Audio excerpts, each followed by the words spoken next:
अस्सलाम वालेकुम दोस्तों, मां आहियां तव्हांजो पंहिंजो होस्ट राहिल जोकियो मौजूदु आहियां साउंड ऑफ सिंध जे बहितरीनु प्रोग्राम में।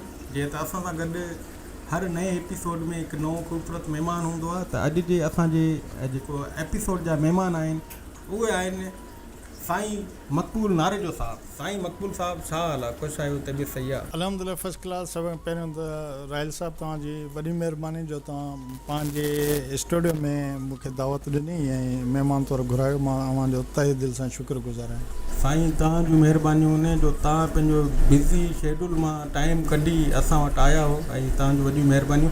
अच्छा साईं, तव्हांखे जीअं ख़बर हूंदी त असांजे प्रोग्राम जो हिकिड़ो फॉर्मेट आहे। जी जी, फॉर्मेट इहो आहे त असां महिमान खे पाण चवंदा आहियूं त नाज़रीन खे पंहिंजो तारुफ़ तव्हां पाण करायो, त तव्हांजो असली नालो छा आहे ऐं तव्हांजो जेको तख़ल्लुस आहे उहो छा आहे ऐं तव्हां किथे रहो पिया ऐं अॼुकल्ह छा पिया कयो? वॾी महिरबानी राहिल साहब। ऐं तव्हां हिकिड़ो ज़बरदस्त चेंजिंग आंदी आहे। मूं अक्सर प्रोग्राम ॾिसंदो आहियां त जेको होस्ट हूंदो आहे उहो सॼा सुवाल वग़ैरह कंदो आहे, पर हिकिड़ी तव्हांजी इहा चेंजिंग आहे त तव्हां पूरो जेको इंट्रोडक्शन आहे उहो चई था वञो त पंहिंजो महिमान करे। इहा शइ हिकिड़ी मूंखे सुठी लॻी तव्हांजी। राहिल भाउ, असुलु मुंहिंजो जेको नालो आहे उहो मक़बूल हुसैन नारेजो ऐं मुंहिंजो जेको तालुक़ु आहे उहो ज़िले खैरपुर मीरस जे तालुके सोबोदरे जे हिकिड़े नंढड़े ॻोठ खलीफ़ा सां आहे। त बैराड़ीअ जो ॻोठ आहे। मूं बैराड़ीअ में उते शुरूआती तइलीम हासिलु कई। उन खां पोइ मैट्रिक जी तइलीम मुराद हाई स्कूल गंबट। उन खां पोइ मूं जेका इंटरमीडिएट कई सचल सरमस डिग्री कॉलेज राणीपुर ऐं BSc वरी कया में गवर्नमेंट डिग्री कॉलेज गंबट मां। त मुंहिंजो बचपन उते गुज़रियो ऐं तइलीम वग़ैरह उते ई हासिलु कई। ऐं उन खां पोइ मुंहिंजो जेका शुरूआत हुई उहा मक़बूल हुसैन खां पोइ वरी थियो बागी नारेजो। बागी नारेजो जेको मुंहिंजो सेकेंड निकनेम हुयो उहो हुयो बागी नारेजो। छो जो असांजा जेके कम या अहिड़ियूं कुझु शयूं हुयूं त जेको मुआशरे ऐं समाज में शयूं आहिनि, उन्हनि खे तस्लीम कोन पियो कयां। हर उन कूड़ी रस्म ऐं रवाज खां मूं बग़ावत कई ऐं उन्हनि सां टकराव कयो पंहिंजे स्टूडेंट लाइफ में। त दोस्तनि जेके क्लास फेलो हुयो त उन्हनि चयो त यार तव्हां माना टकराव कयो था, तव्हां में बग़ावत आहे, तव्हां सम्झौता कोन था कयो, कंहिं बि माण्हू सां सहमत न आहियो, तव्हां पंहिंजी राय था ॾियो। त उहो कॉलेज जे ज़माने में सभिनी दोस्तनि मूंखे बागी नारेजो करे छॾियो। उन खां पोइ जॾहिं तइलीम पूरी थी ऐं मां पंहिंजी ज़िंदगीअ जो सफ़र शुरू कयो में त मां मूं में हिकिड़ी चेंजिंग आई। मूं माण्हुनि जे ॾुखनि में पेश आए में ऐं माण्हुनि जो सहकारी थियो में, दोस्तनि जो थियो में, धरतीअ जा जेके सूर हुया उहे उन्हनि खे शर्म कयमि। त अदबी लॾेम जेके दोस्त हुया त उन्हनि मूंखे चयो यार तव्हांजो जेको बागी नारेजो आहे उन तख़ल्लुस खे ख़तमु करे तव्हांखे मक़बूल सिंधी छॾियूं था। त इहो मुंहिंजो हिकिड़ो सफ़र आहे मक़बूल हुसैन नारेजे खां बागी नारेजे खां मक़बूल सिंधी। अच्छा, मूंखे हालांकि तव्हां सां असांजो वास्तो को 15 सालनि खां 18 सालनि खां आहे, पर यकीन कयो मूंखे बागी नारेजे जी नई ख़बर। ऐं असांखे इहो फ़ाइदो आहे त तव्हां जॾहिं पंहिंजो तारीफ़ पाण कराईंदव त पोइ असांखे जेके शयूं ख़बर न हूंदियूं आहिनि उहे तव्हां पब्लिक खे ॿुधाए छॾींदा ऐं असांजी इहा पॉलिसी सुठी अथव ऐं असांखे बागी नारेजे जी अॼु ख़बर पई। अच्छा, भला मक़बूल सिंधी में बागी नारेजे में केतिरो फ़र्क़ु आहे? अच्छा, जेको बागी नारेजे वारो टाइम पीरियड हुयो उहो मुंहिंजो स्टूडेंट्स लाइफ हुयो। उन में माना ॾाढी हिकिड़ी मज़ामत ऐं टकराव हुयो। माना केर बि हुजे कोन ॾिसंदुमि त हीउ वॾेरो आहे, हीउ को ऑफिसर आहे या हिन खे हीअ शइ करण सां मूंखे नुक़सानु पहुचंदो। त उहो स्टूडेंट लाइफ में माना हिकिड़ो जेको मज़ामत वारो छो हुयो। जॾहिं मक़बूल सिंधी आहियां त मूं में हिकिड़ी बर्दाश्त अचे वई। माण्हुनि खे ॿुधणु, माण्हुनि खे सम्झणु, बर्दाश्त करणु, वरी पंहिंजी हुते राय रखणु। त उहा जेका स्टूडेंट लाइफ वारी बग़ावत हुई त उहा मक़बूल सिंधीअ में उहा न रही। त सहमत अचे ऐं माण्हुनि खे ॿुधणु, माण्हुनि खे सम्झणु, उहा शइ अची वई। त थोरो मेच्योरिटी अची वई, अहिड़ी फ़र्क़ु अची वई, ठहराव अची वियो मुंहिंजी लाइफ में। माना असां बि बची वियासीं, न त असांजूं तव्हां वॾियूं कोतायूं असांजी स्टेज ते असांजी रिकॉर्डिंग में अगरि बागी नारेजो साम्हूं हुजे हा त असां त तबाह थी वञूं।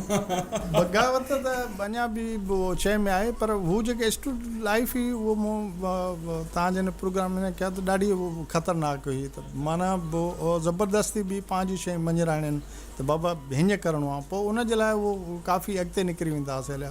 पोइ न ॾिसंदासीं त हिन जो पोइ हिते नुक़सानु केतिरो थींदो। हिकिड़ी जेका रेड लाइन हूंदी उनखे बि क्रॉस करण लाइ तयारु हूंदासीं। त उहा शइ पोइ जॾहिं असां 30 माना 30 सालनि जी उमिरि में आयासीं त पाण ई असांजी ज़िंदगी ऐं लाइफ में हिकिड़ो शइ अची वियो त थोरो बैलेंस करे ज़िंदगी में गुज़ारणो आहे ऐं हिकु तरफ़ जेकॾहिं हलंदासीं त उहो मंज़िल ते न पहुची सघंदा। वाह, तमामु बहितरीनु। अच्छा साईं, भला तव्हां जेको आहे हीउ जेको लिखण जो सफ़रु आहे जेको, उहो लिखण जो सफ़रु कॾहिं खां बाक़ाइदे सां शुरू कयो आहे? मूंखे जेसि ताणी शइ यादि अचे थी त रेडियो पाकिस्तान खैरपुर ते प्रोड्यूसर मुख़्तियार मलिक हुयो ऐं बहितरीनु रेडियो जो कंपेयर रहियो आहे गफ़ूर चांग साहिबु। राति जो 9 बजे प्रोग्राम हलंदो, तारनि भरी राति। वाह, तारनि भरी राति। तारनि भरी राति प्रोग्राम हलंदो। पोइ हर हफ़्ते उते जेको आहे सो गीतनि भरी कहाणी उन प्रोग्राम में कंदा। पोइ मूंखे यादि अचे पियो 92 या 93 माना इन में मुंहिंजी पहिरीं कहाणी जेका रेडियो स्टेशन खैरपुर ते जेको आहे सो आनियर थी ऐं उनजो कहाणीअ जो जेको उनवान हुयो हू आज़ादु थी वई। हू आज़ादु थी वई। त उन में सरमन सिंधीअ जा गीत विझी करे गफ़ूर चांग जेका उहा कहाणी पेश कई या रेडियो ते हली, उन ॾाढी मक़बूलियत कई ऐं ॾाढी मूंखे स्टूडेंट लाइफ में पज़ीराई मिली। त शुरूआति कहाणियुनि खां हुई। कहाणियुनि खां पोइ मूं नसरी किताब लिखिया आहिनि, 2-3 मैगज़ीन टाइप लिखिया आहिनि ऐं हिकिड़ो किताबु लिखियो आहे जेको हिस्ट्रीअ ते आहे, तारीख़ ते, नारे जो कम्यूनिटीअ ते। छो जो मूंखां पहिरियों कंहिं बि नारे जो ज़ात ते, बिरादरीअ ते, तारीख़ ते कमु कोन कयो। पोइ मां सहेड़े करे नारे जो जेको आहे हिस्ट्रीअ ते हिकिड़ो किताबु लिखियो आहे। त इहो नसर ते मां पहिरियों कमु कंदो हुउमि। बाक़ी जेका शाइरीअ जी मुंहिंजी शुरूआति थी आहे उहा थी आहे 2014 खां वठी। 2014 खां तव्हां बाक़ाइदे सां शाइरी। अच्छा, उन खां पहिरियों तव्हां स्टोरीज़ वग़ैरह लिखियूं, जीअं 92 या 93 में तव्हांजी जेको आहे हू आज़ादु थी वई। जी जी। अगरि हू आज़ादु थी वई खे असां 4-5 जुमलनि में अगरि डिफाइन कयूं त उन कहाणी जो बेसिक मॉरल छा हो? मतिलबु हू आज़ादु हिकिड़ी पढ़ियल लिखियल ॻोठाणी छोकिरी ऐं हीअ सची कहाणी आहे बिल्कुलु। त उनखे जॾहिं पंहिंजी तालीम मुकमल करे ॻोठ अचे थी त उनजे जेके पेरेंट्स आहिनि, उन्हनि जा वालिदेन, उहे चवनि था तव्हां पंहिंजे सौट सां शादी कयो। त हू हुन शादीअ खां इनकार कयो त मूं हिन सां शादी न कंदुमि। पोइ ज़बरदस्ती हुनजो निकाह थिए पियो। हुन छा कयो जो पंहिंजा जेके पेरेंट्स हुअसि उन घर मां निकिरी करे हू मामनि जे घर वञे पई। जॾहिं मामनि जे घर पहुती त हुनजे मामे चयसि त अव्हांजे वालिदेन, अव्हांजे चाचनि जो वॾो ज़ोर आहे असां वटि, त सुबुह उते पहुचंदा त तूं पंहिंजे मारोट सां शादी कर। जंहिं ते हुन इनकार कयो त अगरि मूंखे शादी करणी त पंहिंजे सौट सां ई करे छॾियां।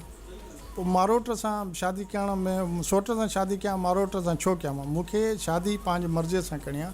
पोइ पंहिंजे मामे जो घर छॾे करे जेको आहे सो पहुचे थी ऐं दारुल अमान में जॾहिं उते पहुचे थी त दारुल अमान वारा मुख़्तलिफ़ क़िस्म जो हुनखे थ्रेड ॾियनि था। उहे पंहिंजी मंशा मुताबिक़ हुन खां कमु वठंदा।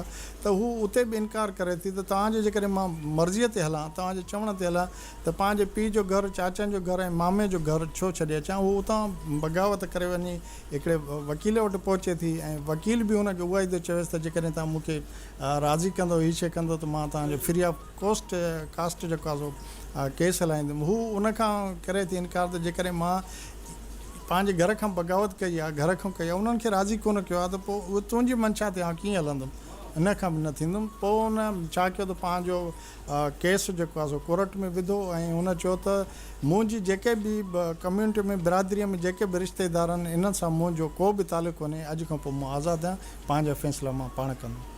त हुन पंहिंजी सॼी जेको हुनजो हिकिड़ो सिस्टम हुयो उनखां हिकिड़ो कोर्ट जे ज़रिए आज़ादु थी करे हुन पंहिंजी ज़िंदगी गुज़ारी। उहो आज़ादु। तमामु बहितरीनु ऐं तमामु बहितरीनु, माना हीउ ॾाढो बहितरीनु ख़्यालु आहे। ऐं मां सम्झां थो त अॼुकल्ह असांजो जेको आहे ॾाढो इहो हले पियो हिकिड़ो त असां वटि अलमियो आहे।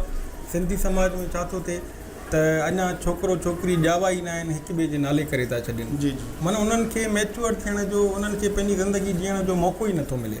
ऐं छा थो थिए जो अञा पाण संभालीनि था कॉलेज लाइफ या यूनिवर्सिटी लाइफ खां जीअं फ्री था थियनि त ख़बर पए थी त हू उनजो मङेंदो आहे या मङेंदी वेठी आहे ऐं उन सां ई शादी करणी आहे। त हीअ तव्हां ॾाढी बहितरीनु जेको आहे तव्हां जेका हिकिड़ी ॻाल्हि कई, त जेकॾहिं मां इहा ॻाल्हि तव्हांखे आनियर कंदुमि ऐं ऑनेस्टी ईमानदारी सां कंदुमि, तव्हां हैरान थींदो इन शइ जो आउं पाण शिकार थियंदो। मुंहिंजो रिश्तो जेको मुंहिंजे ॼमण खां पहिरीं तइ थियल हुयो, मुंहिंजो बि ईअं थियो। मां बि मुंहिंजो बि ईअं थियो ऐं मूंखे लॻे थो असांजो जेको कैमरामैन आहे जमशेद कासकली उनजो बि ईअं थियो अथव सो बिल्कुलु इहा हक़ीक़त राइट आहे ऐं ईअं माज़ियम शयूं थींदियूं रहियूं हाणे थोरो घटि आहे ईअं हाणे थोरो रुझान थी वियो आहे माण्हुनि में शऊर अची वियो आहे ऐं हाणे पेरेंट्स जेको आहे पंहिंजे औलाद जी ॻाल्हि रखनि था पर इहो आहे त मां सम्झां थो त असांजे समाज में सिंधी समाज में छोकिरी जी रज़ामंदी पुछणु घुरिजे पर जेके जज़्बाती फ़ैसिला आहिनि नौजवाननि जा उन्हनि खे घटि में घटि पंहिंजे पेरेंट्स सां डिस्कस करणु घुरिजे ऐं फैमिलीज़ खे ॾिठो वञे त आख़िर हू किथे रिश्तो करणु चाहिनि था छोकिरो हुजे चाहे छोकिरी हुजे पेरेंट्स सां या पंहिंजे वॾनि सां थोरो डिस्कस करणु घुरिजे ऐं माउ पीउ जी सलाह ज़रूरु वठणु घुरिजे ईअं न त माण्हू किथे फासी वञे इस्लाम बि चवे थो त तव्हां पंहिंजे जेको न्याणी आहे उनखां राय वठो उनखां पुछी करे पोइ शयूं कयो त असां इन्हनि शयुनि खे ॾिसणो खपनि तमामु बहितरीनु ऐं असांजी गुफ़्तगू हले पई साईं मक़बूल सिंधी साहिबु साईं मक़बूल हुसैन नारेजो साहिबु असां सां गॾु आहिनि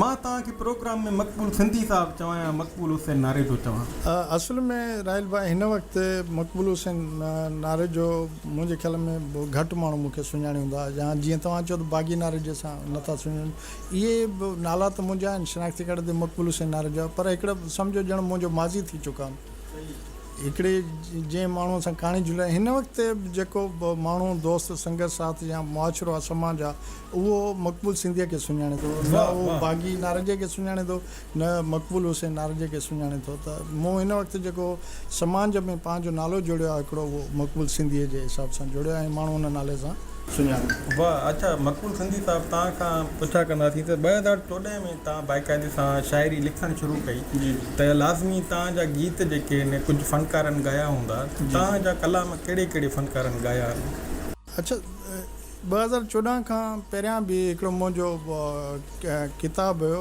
जो आम उजारे सो जीअंदो रहियो जेको मीरपुर ख़ासि में मुहरत थी ऐं हलीम बागी साहिब जे हथां हुनजी मुहरत थी ऐं उन में जेको फ़नकार हुयो उहो शफ़ी फ़क़ीर साहिबु हुयो त शफ़ी फ़क़ीर साहिबु हिकिड़ो नज़म हुयो मुंहिंजो जेको नारेजो कम्यूनिटी ते लिखणु हुयो त नारेजनि जी अज़मत वधाइण थो घुरां त पहिरियों जेको शुरूआती या मुंहिंजी कंहिं शइ खे ॻायो त उहो स्टार्ट जेको थियो उहो शफ़ी फ़क़ीर खां थियो जेको ऑन रिकॉर्ड ते आहे ऐं उहो चिड़ियल बि आहे पेज ते उन्हनि शयुनि ते उन खां पोइ जेका शुरूआती 2014 में त उन टाइम में सरमन सिंधीअ खे शहीद थिए 22 साल थी हलिया त मूं हिकिड़ो फेसबुक ते स्टेटस लिखियो त छा सिंध में मज़ाहमती शाइरी कोन पई थिए या मज़ाहमती शाइरी खे को फ़नकार नथो ॻाए त दोस्त आसिफ़ शर उन चयो त सरमंद अयाज़ कोटड़ीअ में रहे थो जेको बिल्कुलु सरमन सिंधीअ जहिड़ो ॻाए थो तव्हां जेकॾहिं उन सां मिलंदो त उहो इनक़लाबी शाइरी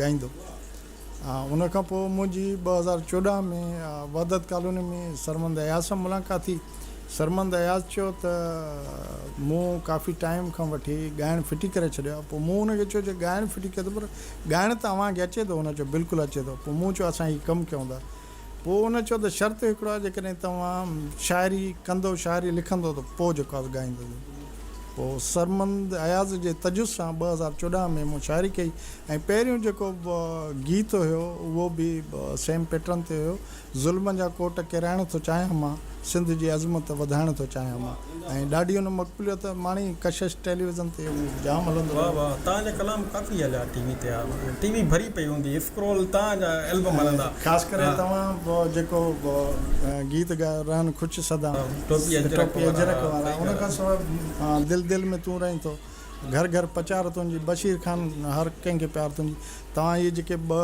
गीत ॻाया उन्हनि बि तमामु सुठी मक़बूलियत माणी ऐं जेसिताणी मुंहिंजी शाइरी कहिड़नि फ़नकारनि ॻाई आहे त काफ़ी सारा आहिनि मां जेकॾहिं नाला वठंदुमि दोस्तनि जो त बहितर सम्झां थो शफ़ी फ़क़ीर खां पोइ सरमंद अयाज़ खां पोइ डॉक्टर नबी बख्श आहे उन खां पोइ तव्हां मास्टर राहिल छो जो मक़बूल प्रोडक्शन मास्टर राहिल आहे ऐं इन खां पोइ वहीद समूह साहिबु आहे ममता लाचारी साहिबु शागिर्द आहे तमामु बहितरीनु ॻाइणो आहे उहो सरवर सखीराणी साहिबु आहे उन खां पोइ फ़क़ीर लियाकत आहे ऐं नौजवान सिंगर आमिर लाखो आहे ऐं रिसेंटली हाणे मुंहिंजा जेको आहे 4 गीत ॻाया आहिनि हिकिड़ो त वीडियो आहे ऐं 3 एल्बम ज़ाहिद शेख साहिबु ऐं ॿियो ज़ाहिद शेख साहिब जो तव्हां एल्बम करायो ॿियो मुराद मुराद यूसुफ बुल्ले भी काफ़ी जेको आहे सो मुंहिंजा गीत ॻाया। वाह वाह, तमामु बहितरीनु। ऐं अच्छा, तव्हां जी मूं ॾिठो आहे त मोस्टली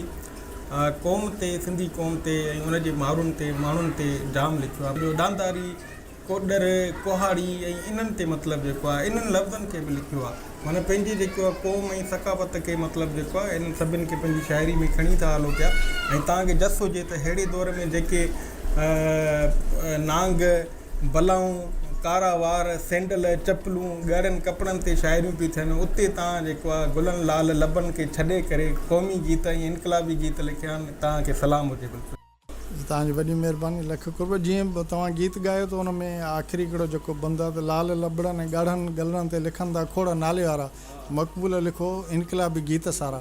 सो मूं डांद, पांजारी, हर, कोडर, कुहाड़ी, टोपी, अजरक इन करे ॻाल्हि कयां त मूं ख़ुदि जेको जनमु मुंहिंजो थियो आहे ॿहिराड़ीअ में थियो आहे। ॿहिराड़ीअ जे माण्हुनि सां मूं रहियो आहियां। उन्हनि जा ॾुख, उन्हनि जूं तकलीफ़ूं, उन्हनि जूं दर्द कहाणियूं मूं सम्झां थो मुंहिंजियूं आहिनि।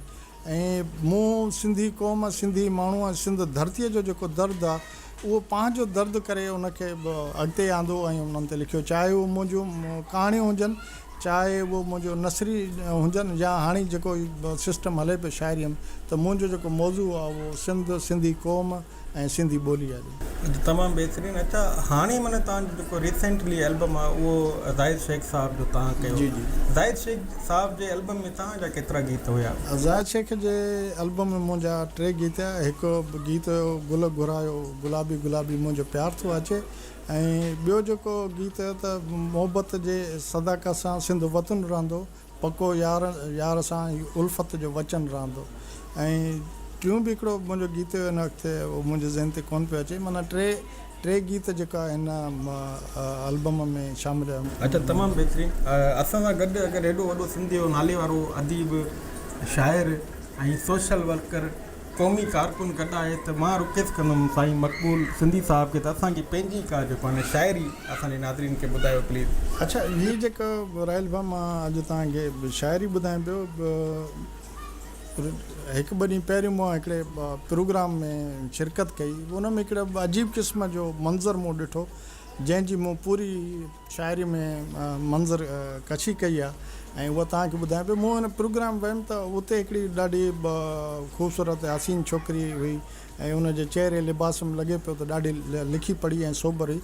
पर उहो एॾो ज़बरदस्त प्रोग्राम हुयो, उनखे उन प्रोग्राम में मज़ो कोन पियो अचे। उहो हिकिड़ी माना टेबल ते वेही, वरी ॿिए ते वेही पई, वरी रिसेप्शन पे वञे पई, वरी मोटी पई, ॼण कंहिंखे उहो तलाश पई करे।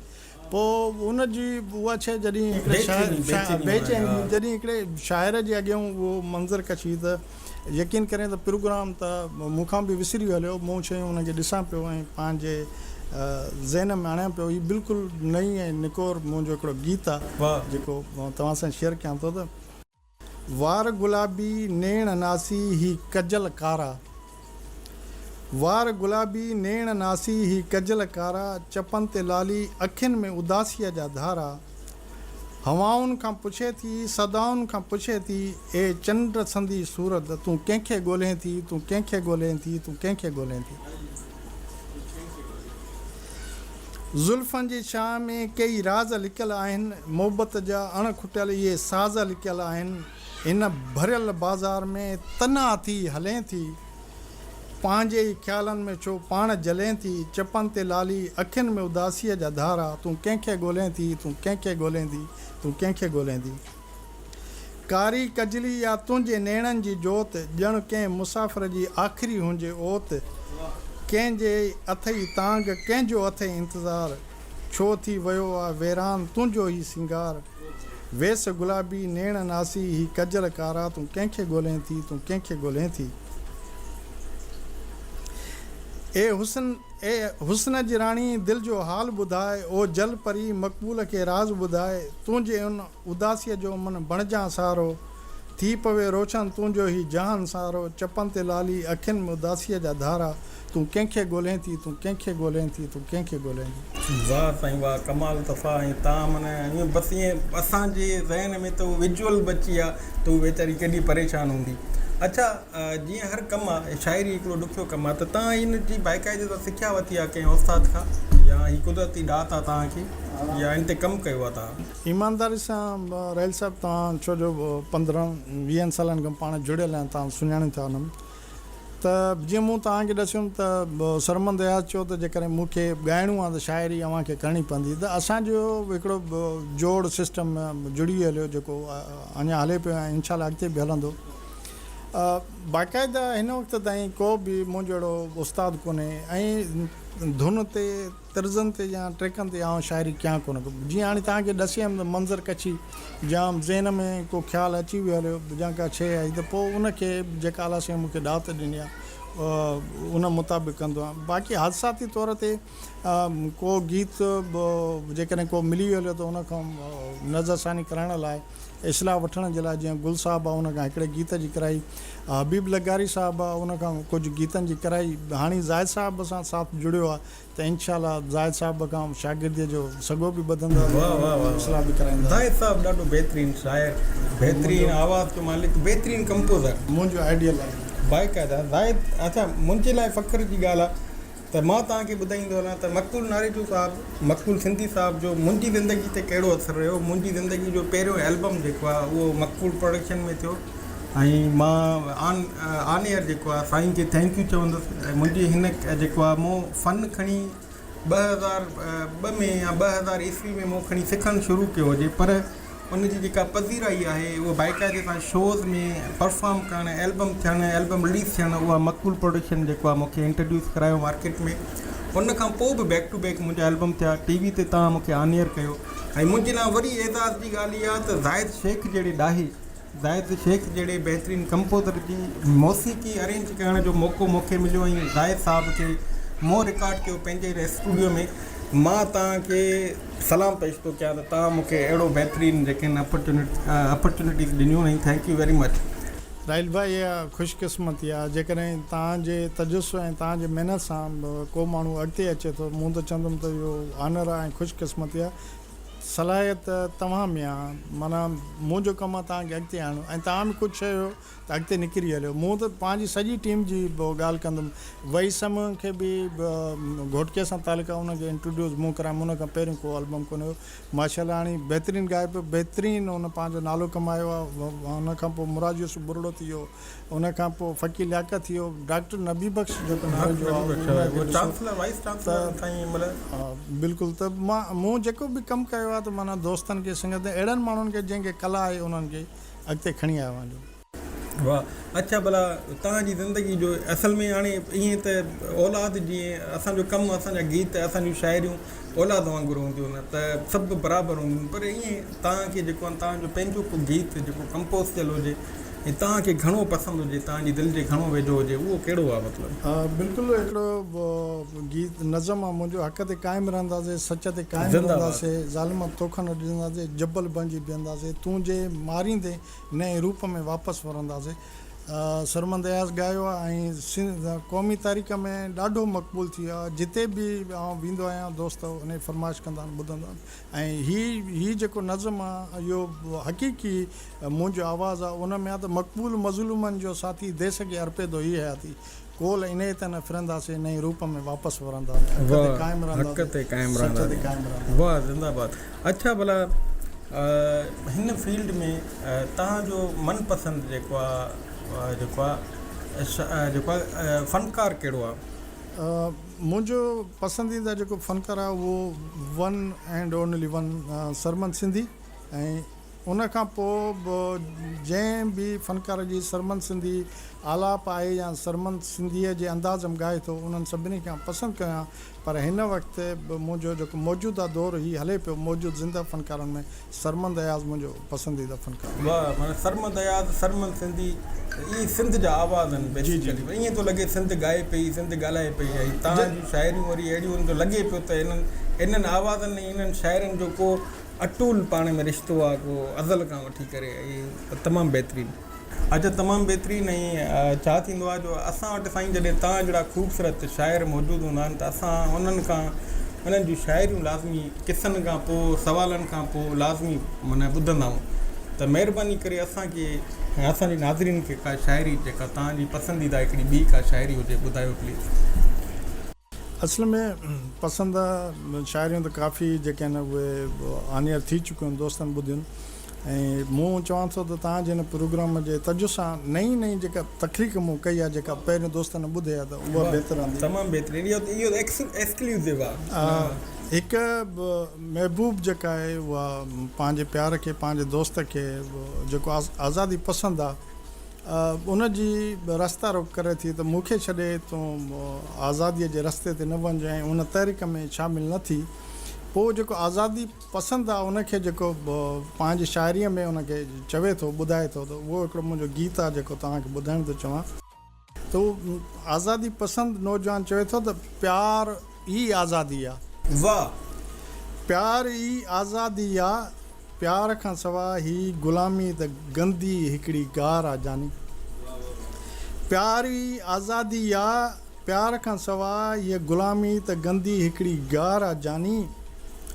तुंहिंजा लब बि ॻाढ़ा, गल बि ॻाढ़ा, इहे मुंहिंजे आज़ादीअ जो ॻार आहे जानी। हू चवे थो तुंहिंजा लब बि ॻाढ़ा आहिनि, तुंहिंजा गल बि ॻाढ़ा आहिनि, पर इहे लब ॻाढ़ा ऐं गल ॻाढ़ा मुंहिंजे आज़ादीअ जी रस्ता रोक था कनि ऐं उनजे विच में था अचनि, त इहे मुंहिंजी रस्ता रोक था कनि, पर मूं उन्हनि जी परवाह नथो कयां। चवे थो त इश्क जंहिंखे चऊं तंहिं मिटीअ जे वफ़ा जो कसम असांखे, इश्क जंहिंखे चऊं तंहिं मिटीअ जे वफ़ा जो कसम असांखे।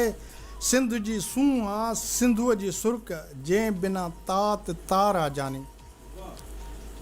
चए थो असां सिंध सां इश्क था कयूं ऐं सिंधूअ जो जेको पाणी आहे पियूं था उनजे सुर्क जो कसम खणी चवां थो त सिंध जी जेका सॼी सूंहं आहे, अगरि सिंधूअ में पाणी न आहे त उनखां सवाइ कुझु बि न आहे।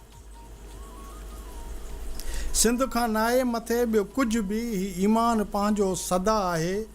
सिंध खां न आहे मथे ॿियो कुझु बि, ही ईमान पंहिंजो सदा आहे। जंहिं बि गदारी कई हिन वतन सां, तंहिं ते धरतीअ जी मार आहे जानी। वक़्त जे जाबरनि सूंहं सारी अॻियां, वक़्त जे जाबरनि सूंहं सारी अॻियां, ज़ुल्म जो ॼार फैलाए छॾियो। वक़्त जे जाबरनि सूंहं सारी अॻियां, ज़ुल्म जो ॼार फैलाए छॾियो। पर इहा सिंध जी ग़ैरत मुड़साणी आहे, हाणे ॿरंदी सा नार थी जानी। शेर मक़बूल सिंधीअ चया, जेकी सिंध जे सारे झर जंग में ॻाया। धरतीअ जी जंहिं कई ॻाल्हि महफ़िल में, सोई दिलि जो करार आहे जानी। जेको बि महफ़िल में सिंध जी ॻाल्हि कंदो उहो ई दिलि जो करार आहे जानी। हिकिड़ो गॾी गॾु ॿियो इस्म आहे, उहो बि ॿुधायां वधीक असां लाइ। हिन इश्क असांजे जीअ खे जलाए ई छॾियो, हिन इश्क असांजे जीअ खे जलाए ई छॾियो। हिन इश्क असांखे खाक में रलाए ई छॾियो। मिटीअ मां बणियल आहियां मिटीअ साण तन खे, मिटीअ मां बणियल आहियां मिटीअ साण तन खे। हिन इश्क असांखे यार मिलाए छॾियो। छॾाए तख़्त ऐं ताज बनाए मन मजनू, छॾाए तख़्त ताज ऐं बनाए मन मजनू।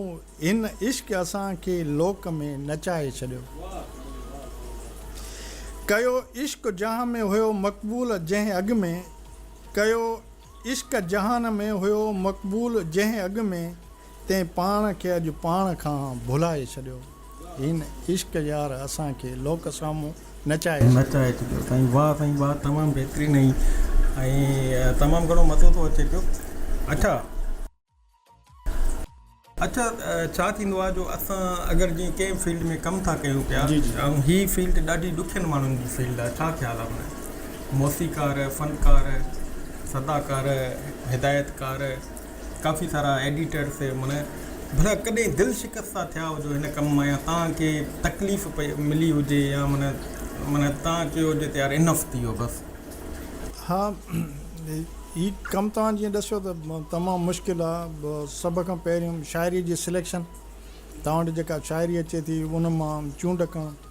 शाइर जी जेका मनपसंदि हूंदी आहे उहा पंहिंजी हूंदी आहे, उहो चाहींदो आहे त मुंहिंजो हीउ कलाम रिकॉर्ड थिए ॻाइनि। पर मूं वरी जेके एल्बम कया आहिनि उन मुंहिंजी पसंदि पंहिंजी हूंदी आहे, शाइर जी पसंदि न लाहींदो आहे। त पहिरीं जेको एतिराज़ ऐं शुरूआति थिए थी इन शइ तां थी त माना हिकिड़ी कंपनीअ जो मालिक ऐं जेको शाइर आहे उन में उन्हनि जी सिलेक्शन में थोरो फ़र्क़ु अचे थो वञे। रिसेंटली ज़ाहिद साहब जे एल्बम बि कुझु अहिड़ी शाइरी हुई जेका मूं रिजेक्ट कई त इहा न शाइर खे चओ ॿी ॾे। शाइर खां वठी उन खां पोइ स्टूडियो जी चूंड कयो त किथे रिकॉर्डिंग करणी आहे। उन में अंदरि जेको तव्हांजो रिकॉर्डिस्ट आहे वरी उन सां हम आहंगी लाज़मी आहे। वरी पाण जीअं फ्रेश कमु कंदा आहियूं त उते जेके म्यूज़िशियन वरी उन्हनि सां हेठां ई न्याज़ निवड़त करे कमु वठिणो पवंदो, उन्हनि खे राज़ी करिणो आहे। उन खां पोइ तव्हांजो वरी मरलो थो अचे वञे हलियो त उनजे लॉन्चिंग शो करण जे लाइ तव्हांखे ख़बर आहे पाण हिकिड़े मुनफ़रद अंदाज़ में जेको आहे सो लॉन्चिंग शो कंदा आहियूं। पाण हिकिड़ो अलहदा हॉल बुक कराए तमामु अहले शौर इज़त अदीब शाइर माण्हुनि खे धरतीअ जा जेके प्यार कंदड़ उन्हनि माण्हुनि खे घुराए सिंधी अजरक ॾींदा आहियूं। उन्हनि खे घुराए उन हॉल जी बुकिंग उन में माहौल जेको साज़गार रखणु ऐं अहिड़ो क्रिएट करणु त जेको फ़नकार उन स्टेज ते बीठो आहे जेको परफॉर्मेंस करे थो जीअं उनखे कंहिं क़िस्म जी रंडक न अचे शइ न अचे उहे शयूं करणु। उन खां पोइ वरी एडिटिंग जो मरहलो उन खां पोइ रिलीज़ जो मरहलो ही तमामु ॾाढो ॾुखियो आहे। ऐं सभिनी ते हिकिड़ो पैसो जेको लमसम अमाउंट बजट तव्हांजी ख़र्चु अचे थी।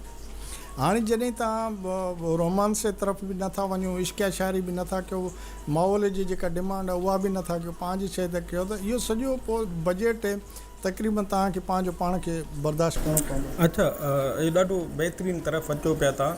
अच्छा, हीउ जेको सॼो एल्बम हिकिड़ो तव्हां सहेड़ियो था, मतिलबु जंहिंमें ऑडियो खां वठी वीडियो एडिटिंग हॉल, इहो तक़रीबन हिकिड़े फ़नकार जो तव्हांखे माना ख़बर पए दोस्तनि खे बि इहो घणे में ऑडियो सां गॾु ऐं मतिलबु वीडियो घणी ताणी थी थो वञे। मूं पंहिंजी ॻाल्हि कंदुमि छो जो बाक़ी जेके दोस्त कनि था उन्हनि ते चवण या तबसरो न कंदुमि। जंहिं अंदाज़ में ऑडियो रिकॉर्डिंग करण खां वठी एल्बम में रिलीज़ करण ताईं त हिन वक़्तु मौजूदा लॻभॻि तव्हांजो 1,75,000 2 लख रुपया ताईं ख़र्चो आहे हिकिड़े एल्बम में। सुठो म्यूज़िक थो ठहे, ऑडियो फ्रेश थो ठहे त उनजो अलॻि ख़र्चु आहे। वरी इंडिविजुअल तव्हां ईअं नथा कयो त जिथे 100 पहिरियों शो थियनि था पिया उते ई एंट्री कई, तव्हां पंहिंजो हाल पाण हिकिड़े फ़नकार लाइ मूं ॾिठो आहे बुक कराए छॾींदा। बिल्कुलु बिल्कुलु बिल्कुलु तमामु बहितरीनु। ऐं ॾाढो तव्हांजो हिकिड़ो सुवालु रहिजी वियो त किथे मायूसी या अहिड़ी शइ त मुंहिंजा जेके दोस्त आहिनि मूंखे त कंहिं दोस्त खां अहिड़े क़िस्म जी शिकायत कोन्हे का। ऐं न ई मुंहिंजे लाइ अॼु ॾींहं ताईं कंहिं दोस्त चयो आहे त मक़बूल कासनि सां कमेंटमेंट करण खां पोइ फ्री हलियो या वैसा गाती कई या पोइ ते हटी हलियो। पर मूंसां ईअं थियो आहे त काफ़ी दोस्त जेके आहिनि जिन मूंसां ॻाल्हियूं कयूं या निभाइण जूं कयूं उहे पोइ ते हटी विया। पर मां अॼु ॾींहं ताईं उन माण्हू सां बि शिकायत कोन कयमि छो जो मूंखे अॻिते वधिणो हुयो। जेकॾहिं शिकायतूं करणु उहे शइ त पोइ तव्हां रुकिजी वेंदव हलिया। पोइ मूं कॾहिं बि मुड़ी करे ॾिठो कोन्हे त राहिल भाउ XYZ जंहिं बि कयो आहे मां हुन सां हीअ हलियुमि मूंसां हीअ हलियो। पर वक़्तु गुज़रण जे बाद जॾहिं बि मुलाक़ात थी आहे त मां पहिरियों खां वधीक उन सां भाकुर पाए प्यारु मिलियो आहियां। त वरी उन जॾहिं मोट ॾिनी आहे त उन खां ॿीणी ॾिनी आहे त मूं दोस्तनि खे प्यारु ॾिनो आहे, बदिले में प्यारु मिलियो आहे। बाक़ी हिकिड़ो टाइम पीरियड 2017 खां वठी 2025 ताईं मक़बूल प्रोडक्शन बंदि रही। उन जा कारण सबबु कुझु अहिड़ा हुआ जेके आउं बयानु नथो करे सघां। उहे ॾाढो तकलीफ़ मरहलो हुयो, मसइलो जंहिंमें मां क्रॉस कए में गुज़रियुमि पर उनखे बि पार करे हाणे मंज़िल ते पहुतुमि। ऐं पंहिंजो हिन वक़्तु हिकिड़े नए अंदाज़ में तव्हांजे तजुज़ सां मक़बूल प्रोडक्शन वरी रवंदो आहे। ऐं हाणे हिन में चेंजिंग इहा आंदी आहे त मां साईं निज़ाकत अली फाज़लानी साहिबु XDG लाइब्रेरी आहे उनखे सरपरस्त हलाईंदो आहे। ऐं ॿिया बि अहिड़ा दोस्त आहिनि उहिदेदारनि जिन जी बॉडी मां जल्दी हिकिड़ी मीटिंग में अनाउंस कंदुमि त मक़बूल प्रोडक्शन खे हिकिड़े बिल्कुलु असां नए अंदाज़ में खणी पिया अचूं। ऐं कासमाबाद हैदराबाद में हिकु वॾो मेगा स्टूडियो पिया ठाहियूं, उनजी बि जल्दी असां ओपनिंग कंदा। वाह। अच्छा, उन स्टूडियो में छा हूंदो माना उन स्टूडियो में जेको तव्हां मेगा स्टूडियो आहे मक़बूल प्रोडक्शन? जी जी। जेको स्टूडियो असां लॉन्च करण था वञूं जेको असांजो ख़्यालु आहे जंहिंखे अमली जामू पाराईंदो उते तव्हांजी ऑडियो रिकॉर्डिंग बि थींदी, उते तव्हांजी वीडियो रिकॉर्डिंग बि थींदी, उते सिखिया घर बि हूंदो, हर क़िस्म जा म्यूज़िकल इंस्ट्रूमेंट बि उते हूंदा। जेकॾहिं को बि सिखण थो चाहे त असां हिकिड़ो को उस्तादु हायर कंदासीं म्यूज़िक वारो जेको उन्हनि खे सेखारींदो। जेकॾहिं हू राग को सिखण थो चाहे त उनजे लाइ बि पेड ते हिकिड़ो ऑन सैलरीअ ते असां उस्तादु रखंदासीं जेको उनखे राग सेखारे। म्यूज़िक को सिखण थो चाहे त म्यूज़िक सेखारींदो। माना कंप्लीट असांजी कोशिशि आहे त हिकिड़ो ज़बरदस्त क़िस्म जो स्टूडियो अचे जेको माण्हू इन थिए त उनखे कंहिं शइ करण जे लाइ वरी ॿाहिरि न वञिणो पए। वाह वाह वाह, ईच एवरीथिंग जेको आहे हिकिड़ी ई छित जे माना जेको आहे हेठां मिले। ऐं बिल्कुलु जेको आहे हैदराबाद कासमाबाद वारनि जे लाइ हीअ हिकिड़ी ख़ुशख़बरी आहे न्यू कमर्स जे लाइ त मक़बूल प्रोडक्शन वारा हिकिड़ो स्टूडियो लॉन्च करे रहिया आहिनि जिते तव्हांखे बहितरीनु क़िस्म जो ऑडियो, बहितरीनु क़िस्म जो वीडियो एडिटिंग, इवन हुते म्यूज़िकल अकेडमी बि हूंदी त हीअ हिकिड़ो माना ॾाढो बहितरीनु सुनहरो मौक़ो आहे हैदराबाद में हिकिड़ो मुनफ़रद माना हीअ असल में तव्हां प्रोडक्शन सां गॾु हिकिड़ो इदारो बि ठाहियो पिया जी जी जंहिंमें माण्हू बाक़ाइदे सां जेको आहे माण्हू पैदा थींदा बाक़ाइदे सां। छो जो राहिल भाउ तव्हांखे ख़बर आहे त पंहिंजी रजिस्टर वेबसाइट बि आहे maqboolproduction.com.pk, पंहिंजो यूट्यूब जो चैनल बि आहे, फेसबुक जो पेज बि आहे, सभु कुझु आहे। त असां चाहियूं त हीउ हेॾो जेको कमु कयो आहे त हाणे हिनखे उनजो सिलो ॿाहिरि मिलणु खपे, माण्हुनि खे बेनिफिट मिलणु खपे। ऐं अच्छा, तव्हां जेको आहे मूं ॾिठो आहे त छा थींदो आहे मोस्टली बार मूं तव्हांजा एल्बम कया त तव्हां मूंखे पे कयो, मूंखे पैसा बि ॾिना, मूंखे इंट्रोड्यूस बि कराए छॾियो मार्केट में। सीडियूं बि नथियूं हलनि अॼुकल्ह, सीडी जो दौरु बि न आहे, तॾहिं त सीडियूं बि हुयूं, पर मूं ॾिठो त तव्हां उहे बि सेल कोन कंदा हुआ। त पोइ माना हिन जी जेको हीउ सॼो सिस्टम थिए पियो पोइ हिन जी अर्निंग जो कीअं आहे माना आहे सिस्टम, या उहो मैटर नथो करे तव्हां लाइ? हा, अर्निंग त कमर्शियल ॾिसो, मूं पहिरियों बि काफ़ी जॻह ते चई आहियां त मक़बूल प्रोडक्शन अॼु ॾींहं ताईं एज़ ए कमर्शियल उन कमु कोन कयो आहे त मां हीअ शइ करे ऐं कुझु कमायां। जेकॾहिं कमर्शियल कयां त पोइ एज़ ए जीअं मुआशरे में जेके शयूं हलनि पियूं उहे पोइ मां बि आणियां जन उहे शयूं कयां।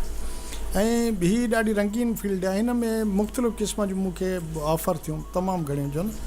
जेकॾहिं तव्हांखे मां ॿुधायां त तव्हां चवंदो त यार हिननि शयुनि खां बि तव्हां पाण खे बचायो आहे, माना अहिड़ी रंगीन ऑफरियूं अहिड़ियूं शयूं थियूं पर उन खां पोइ बि पाण खे बचाए। ऐं पंहिंजो जेको मक़सदु ऐं मिशन आहे त सिंधी क़ौम खे हिकिड़ी साफ़ सुथरी पाकीज़ा राग ऐं मौसीक़ी ॾियणी आहे जेको पंहिंजे घर में पंहिंजी भेण माउ सां वेही करे ॿुधी सघे, ऐं उन जी कोशिशि में उहे कमु पिया, उहा ई मुंहिंजी अर्निंग आहे। अच्छा, तमामु बहितरीनु। अच्छा, हाणे जीअं मक़बूल प्रोडक्शन ज़ाहिद शेख साहब जो हिकिड़ो एल्बम लॉन्च कयो जी जी, अच्छा, हाणे इन फ्यूचर भला कुझु फ़नकार लाइन अप आहिनि जंहिंजा तव्हां एल्बम करणु चाहियो था, या को ॻाल्हि ॿोल हले पई, या कुझु अहिड़े के प्लान आहिनि तव्हांजा नियर फ्यूचर में? बिल्कुलु प्लान आहिनि। असांजो जेको सरपरस्त आला आहे साईं नज़ाकत अली फाज़लानी साहिबु, उनजी कोशिशि सां उहो हिकिड़ो सांग आणु पियो चाहे, डुइट जेको आहे रेशमा परवीन ऐं बरकत फ़क़ीर जे आवाज़ में जेको मक़बूल प्रोडक्शन में हूंदो, साईं हुन सां ॻाल्हि थी।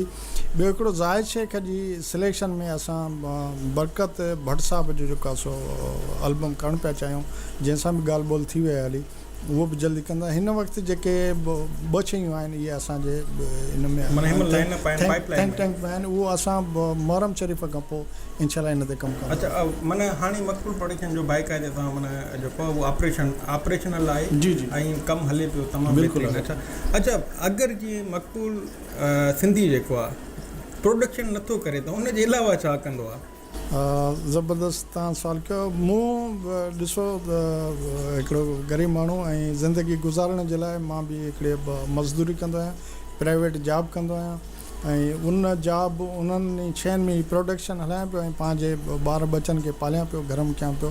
त इहो ई आहे, माना प्राइवेट जॉब करे उतां कुझु हासिलु करे पियो जेको सिंधी क़ौम पंहिंजे बचनि ते उहो ख़र्चु कयां। वाह, जेको आम जीआरए सो जीअंदो रहंदो। ऐं साईं मक़बूल हुसैन नारे जो ऐं मां चवंदुमि मक़बूल सिद्दी साहिबु जेको आहे उहे हिकिड़ी प्राइवेट जॉब जेको आहे उहा करे पंहिंजे बचनि जो पेट पालीनि त था, उन सां गॾोगॾु सिंधी क़ौम जी इहा ख़िदमत बि कनि पिया त सिंधी क़ौम में शऊर या सिंधी क़ौम में उत्साह पंहिंजी धरती खे वठी करे, पंहिंजे अदब खे वठी करे, पंहिंजे कल्चर खे वठी करे कीअं अचे। त हिकिड़ो सुठो प्लेटफॉर्म आहे म्यूज़िक जे थ्रू तव्हां माना इहो चेंज आणणु चाहियो था, तव्हांखे असांजो सलाम आहे।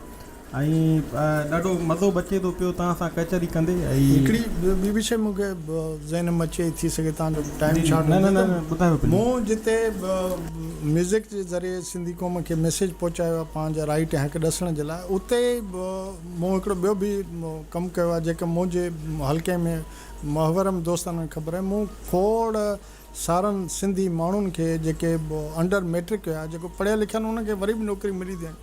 जेके माण्हू कुकड़नि जी मेल या इन पासे ॾे हुया मंशात जे तरफ़, त उन्हनि खे मूं कढी करे रोज़गार सां लॻायो जेके सैकड़ा जे तइदाद में आहिनि। माना उन्हनि माण्हुनि खे बुराइयुनि मां कढी करे बेसुर रोज़गार सां लॻायो ऐं उहे तमामु बहितरीनु ज़िंदगी गुज़ारे रहिया आहिनि ऐं बुराइनि खां परनि। इहो बि हिकिड़ो मुंहिंजो पहलू आहे त माण्हुनि खे जेके अंडर मैट्रिक माण्हू आहिनि उन्हनि खे मुख़्तलिफ़ फैक्ट्रियुनि में मुख़्तलिफ़ इदारनि में ड्यूटी वठी ॾियां ऐं उन्हनि खे सिधे ॾाढो बहितरीनु तमामु बहितरीनु कमु तव्हांजो ऐं सिंधी क़ौम जे लाइ ऐं स्पेशली मैट्रिक पास नौजवाननि खे तव्हां कीअं रोज़गार सां लॻायो था ऐं तमामु बहितरीनु। अच्छा हाणे छा आहे साईं असांजे प्रोग्राम जो आहे हिकिड़ो लिमिटेड टाइम। हाणे छा आहे जो मां त तव्हां खां इजाज़त वठंदुसि नए एपिसोड जे लाइ हिकिड़े नेक्स्ट एपिसोड जे लाइ, पर उन खां पहिरियों मक़बूल सिंधी साहिब खां असां लाज़मी हिकिड़ो मैसेज जेको आहे असांजी क़ौम जे लाइ, असांजे ॾिसंदड़नि लाइ, असांजे व्यूवर्स लाइ जेको तव्हां मैसेज ॾियणु चाहियो। मुंहिंजो मैसेज सिंपल आहे। सभ खां पहिरियों जेको शइ आहे उहो इख़लाक़ हुजणु खपे। इख़लाक़ खां पोइ तव्हां तइलीम सिखो, तइलीम पिरायो। तइलीम तव्हांखे हूंदी त तव्हांखे पंहिंजा हक़ ऐं राइट्स ख़बर हूंदा त असांजा कहिड़ा आहिनि ऐं तव्हांखे वठण में आसानी थी वेंदी हली। पंहिंजी ॿोलीअ, पंहिंजी धरती ऐं पंहिंजी क़ौम सां जुड़िया रहो जेका तव्हांखे अमर करे छॾींदी। तव्हांजी वॾी महिरबानी। जी सिंध जी लतीफ़। अच्छा मक़बूल साहिबु, जीअं त मक़बूल प्रोडक्शन जेको आहे उहा को 12-14 सालनि खां फंक्शनल आहे, त भला इन में तव्हांजे शाइरनि कहिड़ा कहिड़ा दोस्त शाइर आहिनि जेके तव्हां सां यको लॻा पियल आहिनि ऐं तव्हां सां हर ॾुखे सुखे वक़्त में गॾु बीठा आहिनि? हाँ, तमामु ज़बरदस्त तव्हां सुवालु कयो, छो जो मक़बूल प्रोडक्शन जी हिकिड़ी टीम आहे। जेसिताणी ॻाल्हि आहे शाइरनि जी, त मूं ज़ाहिद शेख साहिब जे हिन एल्बम खां पहिरियों 173 अदबी शाइरनि जी शाइरी रिकॉर्ड करे चुको आहियां। 173 में हुन माना बेटाई थी वियो, सचल सरमस्त, शेख हयाज़, लतीफ़, उस्ताद बुखारी, ईसा कराई, जेके बि नालियारा वॾा वॾा आहिनि। पर उन खां पोइ हेठि जेके नई टे जा माण्हू डॉक्टर मुश्ताक फुल थी वियो हलियो, उन खां पोइ इदरीस नोएडो थी वियो हलियो, जब्बार जुणे जो थी वियो सांगड़ वारो, हबीब लगारी साहिबु थी वियो सांगड़ वारो, दाऊद मीरबर थी वियो हलियो पंहिंजो जमपीर जो, अमीर अहमद खोसो साहिबु थी वियो हलियो, असद चाचड़ साहिबु थी वियो हलियो, एजाज़ कटपट साहिबु जेको आहे लाड़काना एजाज़ लाड़। त माना काफ़ी अहिड़ा दोस्त आहिनि जिन खे जॾहिं बि मूं एल्बम कंदो आहियां त सभिनी दोस्तनि खे दावत मां ॾींदो आहियां। जीअं गुलकुंदर साहिबु थी हलियो, हाणे जेको ज़ाहिद शेख जो भई पाण नओं एल्बम कयो, असां ज़ाहिद शेख जी बि शाइरी रिकॉर्ड करे चुका आहियूं जॾहिं उहो असांजे हिन प्रोडक्शन जो साथ में हुयो हुनजी। त हाणे मूं हिकिड़ो पहिरियों हिकिड़े शाइर खे इंट्रोड्यूस कयो, जमील जानब खे, नवाब शाह जो वकील जमील जानब साहिबु। उनजी उमिरि लॻभॻि मैं ख़्याल 60 साल हुई, 2-3 किताब लिखियलुसि, पर उनखे कंहिं बि फ़नकार ॻायो कोन हुयो। त उनखे बि मां इंट्रोड्यूस करायां में उन शइ ते आंदुमि। ताज़ो तव्हांखे हिकिड़ो मां मिसाल ॾियां, तव्हां हैरान थींदो, सलीम चना साहिबु 44 किताब उन लिखिया आहिनि, पर हिन दजाली दौर में हू अहिड़े तख़लीकार, अहिड़ो वॾो शाइर, उनजी फ़नकार शाइरी कोन पिया ॻाइनि। त मां सलीम चना साहिबु वटि पाण हली वियुमि, तव्हां फेसबुक ते फ़ोटो बि ॾिठो हूंदो, हुनजे घर वयुमि, हुन मूंखे किताब सूखड़ी ॾिना, जिन मूं हिकिड़ो हुनजो चूंड कयमि, सिलेक्शन कयमि, आज़ादी ऐलान हिकिड़ो क़ौमी गीत वाह आज़ादी ऐलान, वाह रोके सघंदा की न की। हा, सो उहो सलीम साहिब जी शाइरी सिलेक्शन करे रहियमि। त महिरबानी दोस्त रहिया आहिनि, जिते बि मूंखे फाइनेंशियल ज़रूरत समथिंग कुझु पई आहे, अगरि कंहिं दोस्त खे मूं चयो आहे, निसार अहमद, नाज़ टंडो मोहम्मद ख़ान जो पाण विसरे पियो, उहो रहियो। उन खां पोइ अदी असांजी आहे इरशाद सुमरो साहिबु आहे, उहा ॾाढी मूंसां प्यारु कंदी आहे, एतिरो प्यारु कंदी आहे त उहो चवंदी आहे त मुंहिंजो सॻो भाउ तूं आहीं, छो जो तो में सिंध जी ख़ुशबू थी अचे। सिंधी माण्हू हुन बि सॼी जेका शाइरी कई आहे क़ौमी आहे, उहो ॾाढो प्यारु करे थी। ॿी मैडम नजीब आहे, उहो बि टीचर रही आहे, उनजी शाइरी असां रिकॉर्ड कराई आहे। ऐं काफ़ी अहिड़ा दोस्त आहिनि जेके मुंहिंजे हिन मुहवरम में शामिलु रहिया आहिनि ऐं उन्हनि खे कयो आहे। लॻभॻि असां हिन वक़्तु मूं 173 पहिरियों हुया, ऐं ज़ाहिद शेख जे हिन एल्बम अचण सां 180 ताईं जेको अदबी शाइर जेके शाइरी कनि पिया, उन्हनि जी शाइरी रिकॉर्ड। अच्छा भला छा उहे दोस्त जेके अॼुकल्ह नथा सिखनि, माना शाइरी बि छो जो हिकिड़ो फ़न आहे, उस्ताद जे बग़ैर कान पूरो आहे, उन जी तकती थी थिए, जेको प्रॉपर उन जी तालीम वठी करे शाइरी कजे थी। अॼुकल्ह जीअं रंगीन कपिड़नि ते, सैंडल ते, वाले ते, नक जे कोके ते, ऐं वारनि ते, ऐं नांगनि ते शाइरियूं पई थियनि, अच्छा, अहिड़ा दोस्त छा तव्हां सां राब्तो करे सघनि था त तव्हां उन्हनि जूं शायरियूं रिकॉर्ड कराईंदव? मूं सां बिल्कुलु अहिड़नि दोस्तनि जी बि आउं शाइरी रिकॉर्ड कई आहे। अली गुल जतोई साहिबु मुंहिंजो नालो मुंहिंजे ज़हन में अचे पियो, उनजो हिकिड़ी मूं शाइरी कई त उन मुख़्तलिफ़ अहिड़नि क़िस्मनि जे शाइरनि खां शाइरी कराई, पर जॾहिं उन मूंखे ॾिनो त क़ौमी गीत ॾिनो। वाह। ऐं पंहिंजो कराची यासीन पिताफ़ी साहिबु आहे, उनजी शाइरी रिकॉर्ड कराई, मुंहिंजा क़ौमी गीत करायमि। त जॾहिं उहो दोस्त जॾहिं रंगीन मिज़ाज ते रंगीन शाइरी करे थो, लेकिन जॾहिं मक़बूल प्रोडक्शन सां उहो रुजू करे थो त हुन जे ज़हन में पाण ई सिंध सां मोहबत, धरतीअ सां मोहबत, क़ौम सां मोहबत पैदा थी वञे, ऐं पाण ई मूंखे क़ौमी गीत ॾिए थो, धरतीअ जे लाइ ॾिए थो त साईं हीअ मुंहिंजी शाइरी तव्हां ॾिसो या रिकॉर्ड करायो। अच्छा, नौजवान शाइर जेके प्रोडक्शन में पंहिंजो मक़बूल प्रोडक्शन में पंहिंजो हिसो विझणु चाहिनि था, त मक़बूल साहिब जो मां नंबर हलाए छॾींदुसि ऑफिशियल, त उहे पंहिंजूं शाइरीनि जी जेका सिलेक्शन आहे नए अपकमिंग प्रोजेक्ट्स में, उहे तव्हां जेको आहे मक़बूल साहिब जो पंहिंजूं शाइरियूं मोकिले सघो था ऐं मक़बूल साहिब सां राब्तो करे सघो था, जीअं नौजवान शाइरनि जी बि हिमत अफ़ज़ाई थिए, हौसला अफ़ज़ाई थिए, ऐं उन्हनि जा नवां गीत जेके आहिनि उहे जेके आहिनि सुठी जॻह ते रिकॉर्ड बि थी सघनि, सुठे आर्टिस्ट वटि बि रिकॉर्ड थी सघनि। अच्छा, ॿियो मूं तव्हां इन में शइ में ऐड कंदुमि त दोस्त जेके लिखनि पिया त धक मुंहिंजो बि यादि कंदे XYZ अहिड़े क़िस्म जी शाइरी, त इहो ॾिसो हिकु या ॿ दफ़ा जेकॾहिं तव्हां ॿुधंदो त टे दफ़ो तव्हांखे ॿुधण जे लाइ दिलि न चवंदी, पर जेकॾहिं तव्हां फोक, लोक ऐं क़ौमी गीत तव्हां लिखंदव त उहो तव्हांजे लाइ हमेशह ज़िंदा रहंदो, इहा शाइरी तव्हांजी न मरंदी। चाहे तव्हां रिपीट करे बार बार ॿुधंदव वरी बि बोर न थींदो। त रखंदुमि मां सिंध जे नौजवाननि शाइर ऐं अदीबनि खे इहो रिक्वेस्ट कंदुमि त तव्हां शाइरी भली कयो, भली कुझु बि कयो, पर अहिड़ी शाइरी कयो जेका तव्हांजी पहचान थिए, तव्हांजी जान हुजे, कॾहिं बि शाइरी उहा मरे न।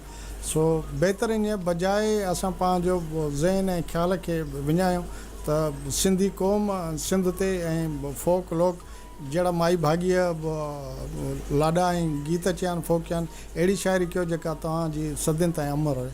अच्छा, तमामु बहितरीनु। ऐं मक़बूल नारेजो साहिबु असां सां गॾु हुया, ऐं अॼु जो असांजो जेको टाइम आहे उहो प्रोग्राम जो ख़तमु थी वियो आहे। ऐं दिलि त ॾाढी थी चवे त मक़बूल सिंधी साहिबु जेके आहिनि असां सां गॾु हुजनि, ऐं ईअं कचहरी हले पई ऐं मज़ो लॻो पियो आहे, तमामु बहितरीनु। असांखे कुझु सिखण लाइ मिले पियो ॻाल्हियुनि मां, पर छा जो मजबूरी आहे। इंशाल्लाह वरी तव्हां सां जेको आहे कंहिं नए महिमान सां गॾु नेक्स्ट एपिसोड में मिलंदासीं। जेसीं ताणी मूंखे ॾींदा इजाज़त। अलाह।